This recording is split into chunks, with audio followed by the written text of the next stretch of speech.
Hi, folks, and welcome back to the Star Wars Library. After a long hiatus, we are finally back, and we get to talk about a series that I'm been very excited to get to, and so I'm glad that we are here. It ran from October 1st of 93 all the way up to 94, and it's by Tom Veitch, and it's entitled Tales of the Jedi, and is the first arc of this series. The first 5 issues are collected in here in this trade paperback by Dark Horse Books. Of course, currently, if you don't want to hunt down the original trade paperbacks, Marvel's been reprinting them in the Epic collections. So let's talk a little bit about, I guess, where we're at in our chronology here. So this is the first big comic book series after Dark Empire that Dark Horse did. This is their second Star Wars storytelling. And we have to, I guess, look back kind of at the history. You see, back in the day, from the 70s to the 90s, and even a little bit in the early 2000s, not as bad, but George Lucas, as he did throughout his entire time owning the Star Wars franchise, maybe not as much as when Dave Filoni got on the scene, but that's a different story. But George Lucas had a strict death grip on the expanded universe and the Star Wars franchise as a whole. And so one of his rules and regulations or stipulations for this was storytellers could not tell any stories prior to episode 4, in particular about young Anakin Skywalker, Obi-Wan Kenobi, those kinds of things.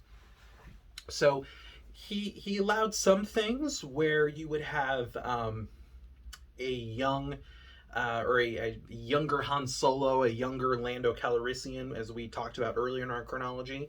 You had some of those stories.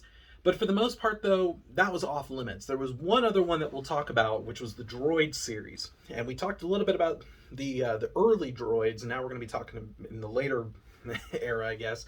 We're going to be talking about the newer droids. But the only reason that George Lucas approved that, because it was only R2 and 3PO, and none of the main characters were in it, and none of them could be in it.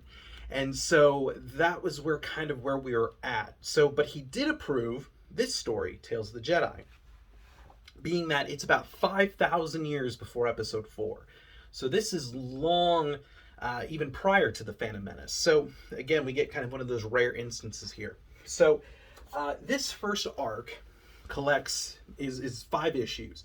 And within these 5 issues, there's basically 2 stories in it, if that makes any sense. So the first arc in the series introduces us to the series itself, and our first Jedi that we meet is Ulic Qel-Droma. And so he is kind of the main protagonist, like I said, of the first one. And he and his brother Kay are going to be kind of the big characters of this series. So they this first arc is they go on their first real mission as Jedi, and they had another Jedi named Tat Donita, hopefully I'm saying that right, are sent by their Jedi Master to basically travel to Iziz, some of these names, man, to settle a conflict called the Beast Wars. And so the Beast Riders capture the Queen's daughter, Galea, and so now they must go and rescue her. This is a great introduction story. It's such a great kind of introductory tale. I can't help but looking at this chronologically. We've done, eras and characters that people are more familiar with from the films.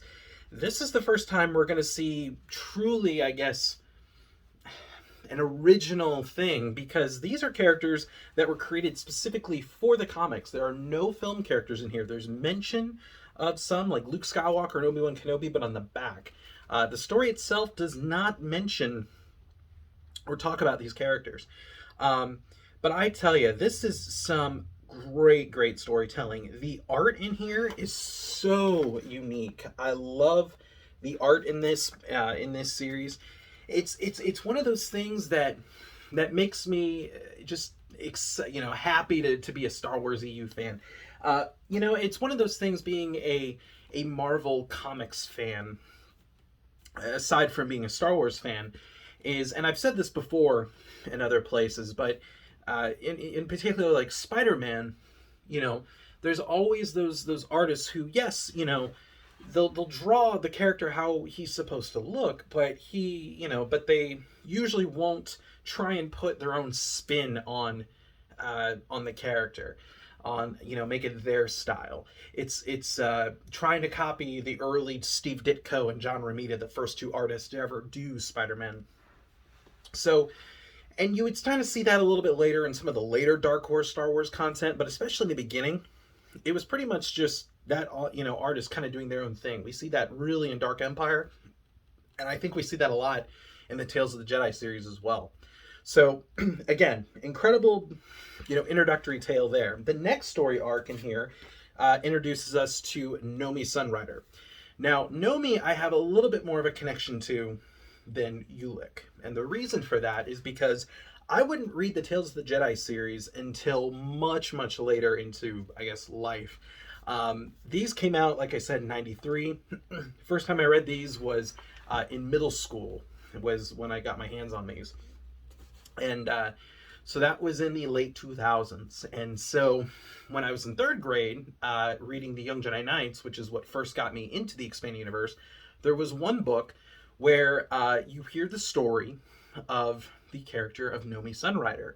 And the story was that she and her husband and her daughter Vima were basically doing their thing. Her husband was a Jedi, and Nomi was also strong in the Force, and her husband was killed in front of her and Vima, their daughter. So Nomi picks up her husband's lightsaber and goes to defend them, and she ends up murdering these people, and she's appalled by it. And so she basically refuses to wield a lightsaber again. She's actually being trained as a Jedi, but she must learn that a lightsaber is the weapon of a Jedi, and once in a while, you sometimes you are called to use it.